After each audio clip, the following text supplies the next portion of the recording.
началом исследования тайн вечной мерзлоты. Первая в мире гидроэлектростанция. В этом году один из стратегических энергообъектов Якутии отмечает 50-летний юбилей. За это время каскад Вилюйский ГЭС поставил потребителям более 110 миллиардов киловатт-часов электроэнергии.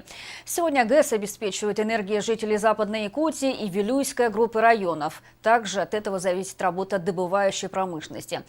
А тех, кто превращает силу воды в энергию, специальный репортаж Айны Винокуровой.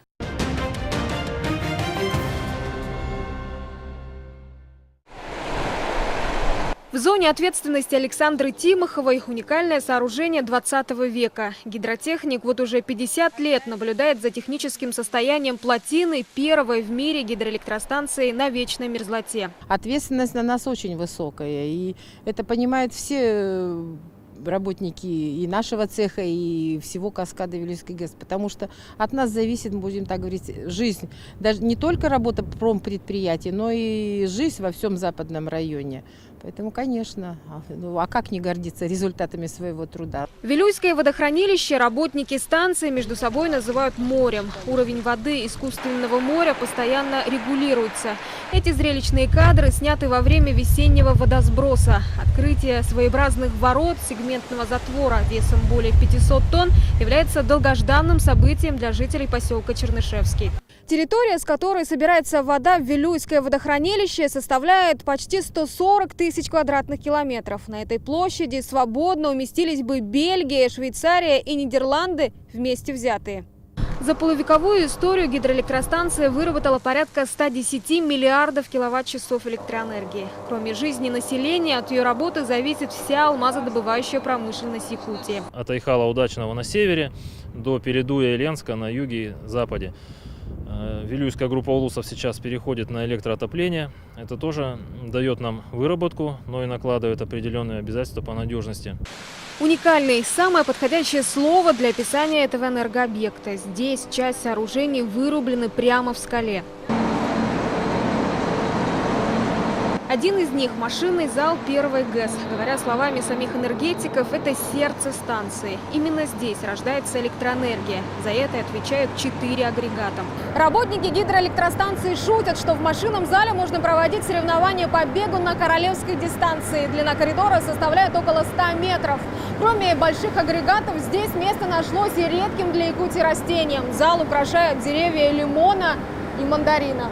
История появления экзотических фруктов уходит в 80-е годы. За это время в Машзале появился свой мини-сад. Коллектив под руководством Виктора Гусарова гордится другим символом. Эти часы всегда показывают одно – 19:57, время запуска первого агрегата. Ответственность, конечно, большая, потому что отвечаешь полностью за работу своего оборудования и как бы переживаешь за него, и выходные дни бывают, вызывают, что если какой-то сбой происходит. Простые люди здесь не задерживаются. Впрочем, спустившись на глубину 28 метров в шахту гидроагрегата, мы поняли, что увиденное ранее – это лишь верхушка айсберга. Именно в этой точке происходит превращение энергии воды в энергию механического вращения на валу, которая, в свою очередь, вращает ротор и вырабатывает электричество.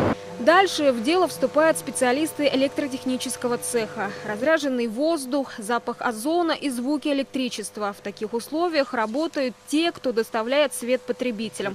Распределительное устройство Вилюйского каскада тоже исключительное. Оборудование находится в закрытом помещении, что облегчает работу энергетиков в зимний период. Здесь всегда сохраняется микроклимат.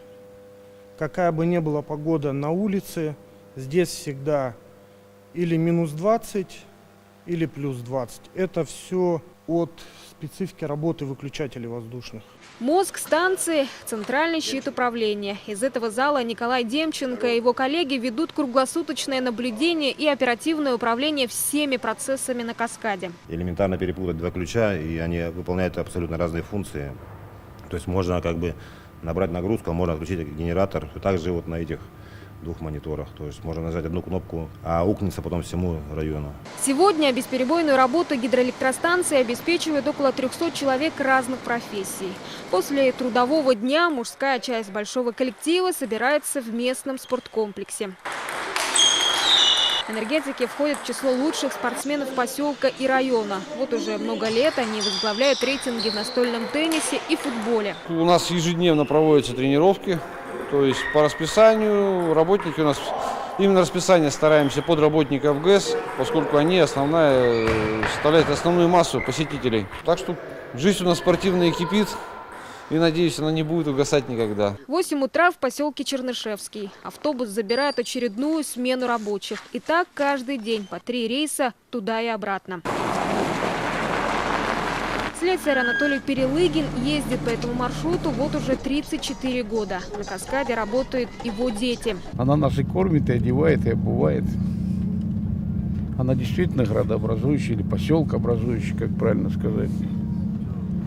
Предприятие основное, если бы его здесь не было и поселка, в принципе. В ближайшей перспективе Западный энергорайон ожидает объединения с единой энергетической системой России. Резервные мощности каскада Вилюйских ГЭС обеспечат электроэнергией новые месторождения алмазов, нефти и газа. Сила воды и сила людей Вилюя снова открывают возможности. Айна Винокурова, Максим Бурцев, Вести, поселок Чернышевский, Мирнинский район. Спутниковые ошейники вместо дорогостоящих